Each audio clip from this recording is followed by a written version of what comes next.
What is this? I'm digging a hole. Did you dig all of it by yourself? Yes, it was hard, but I dug all of it. How long have you been digging? I've been digging for 3 days. But don't worry, I have experience. I've dug lots of holes before.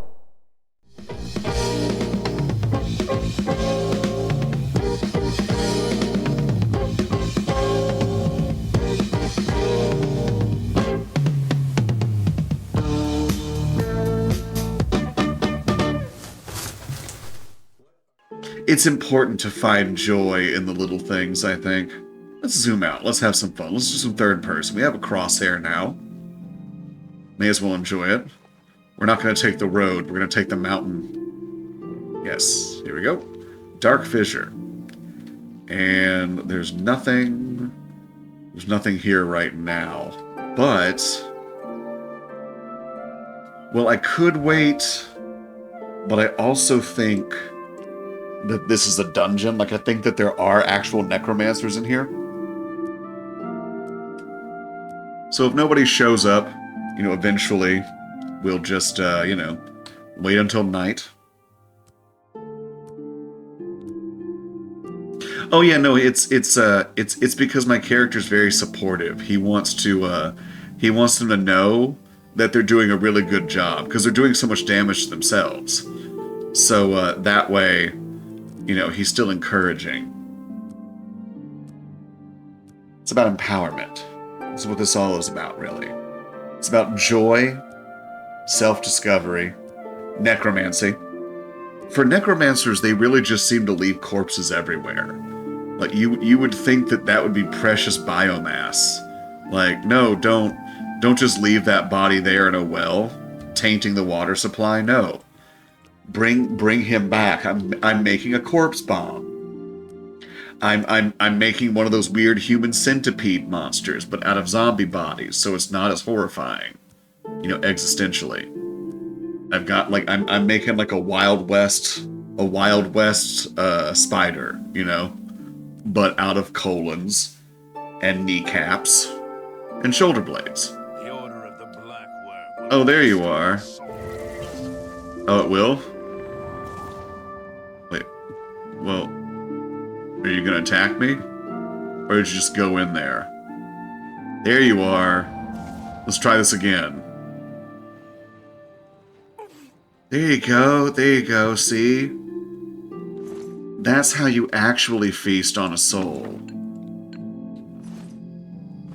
You know what? I don't need your clothing, but I'm taking it anyways.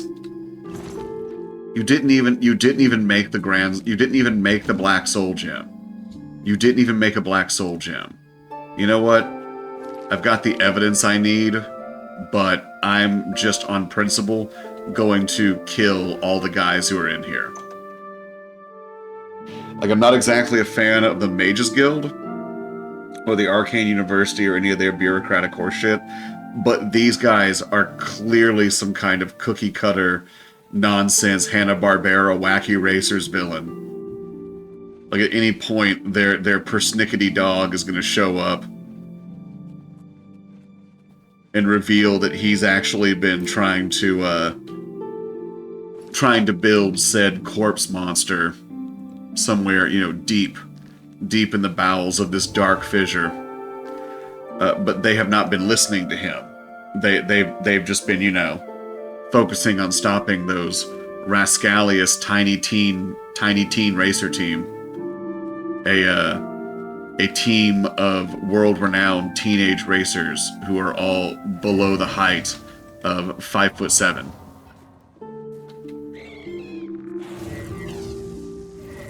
It's a very strict policy they have. They even have one episode where they have to learn about tolerance of not tiny teen racers, the tall teen racers, because a tall teen racer wants to join their team. But, of course, it's not just about being a teen or a racer, it's also about being tiny. Nothing personal. But they do have one racer who actually does hate tall people, but it's because his family was, wiped out in the height wars. And so he's carrying a lot of, baggage from that. And so there's a lot of gray areas to navigate. There's no simple solution here for the tiny teen racers. Which is ultimately why the dog is going to end up sympathizing with them. Because he's going to see that, like, their conflicts and their struggles, not only with their budding young, consciousnesses and all of their hormones and feelings, but also, their struggles, their bonds, their races. Not just the car races, but, of course, it's going to be one of those multiracial Burger King kids. There's going to be one tiny teen racer who's, like, got a wheelchair. Normally he would be ginger, but this time I think we'll make him like Boer, like an Afrikaner. It'll be kind of like the 90s, but not so much. Oh no, I'm over encumbered. Too much. If only... Did I make that spell? I thought I made a spell. I did not make a spell. I am going to make a spell. Not now, maybe later. We'll call it Haul and Ass. And it'll just be boosting strength. I guess I should actually use potions instead of my staff. Oh wow, I forgot. That's the beauty of these mages. They just kill themselves for you, really, when you think about it.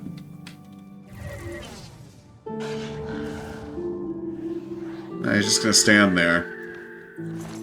I love how they just stand there immobilized. Again, there's just something deeply satisfying to a magical build. Oh, a Gloom Wraith. Hi, I didn't notice you. I'm just gonna search your corpse as you die, if you don't mind. And I guess that's everything. I guess this is just a bonus dungeon. There was no real point to it. It was just killing for the sake of killing, when I think about it. Fine. I don't even need it. I don't even really need it. I don't need the treasure. I'm practically invincible. I could destroy the entire Mages Guild right now if I wanted to.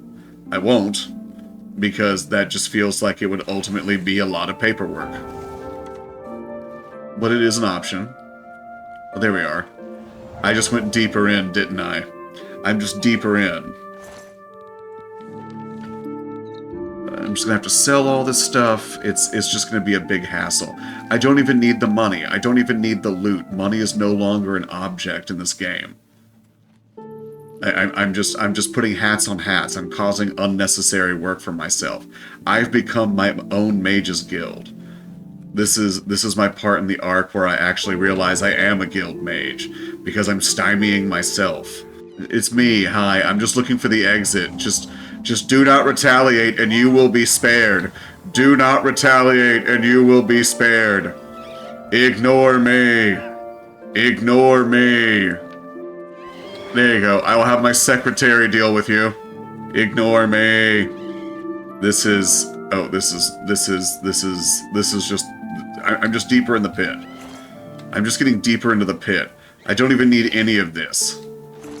But I keep doing it. I keep going for the chests. It's a compulsion. I can't help myself. I actually do have a problem. Okay. No, I don't need to go over there. I don't need to know what any of that is. I don't need it. I don't need any of this.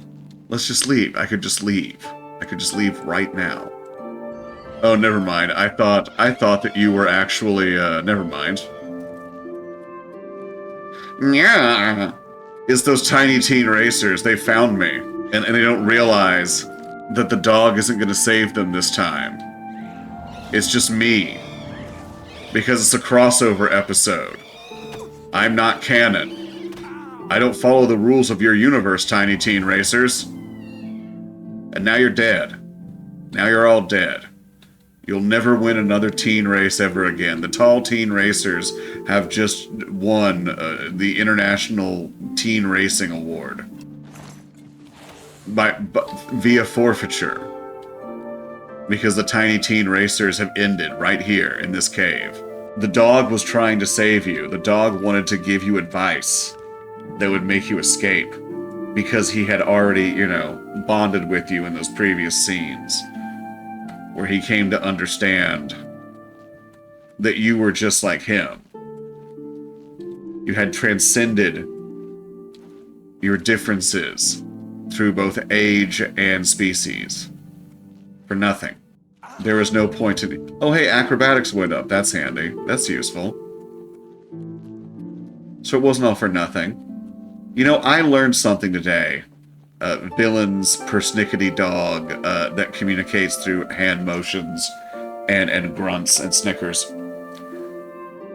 It was always about the tiny teen racers that we could be inside of ourselves. Right? Yes, exactly. It wasn't about the races.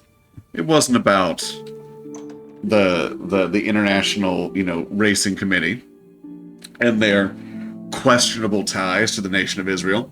It was entirely about believing in ourselves and friendship. You know, just because the tiny teen racers always learned about that every week doesn't mean that we couldn't also... Wait, what are you doing? Stop. There we go. It doesn't mean that we couldn't also learn those same lessons. It's all about what's in your heart. I'll never forget you, strange talking dog. But for your sake, you probably should forget me. Because if you tell anyone what happened, I swear to God, I will come to your house. I will find you, and I will core you like an apple. Persnickety, villains, henchman dog.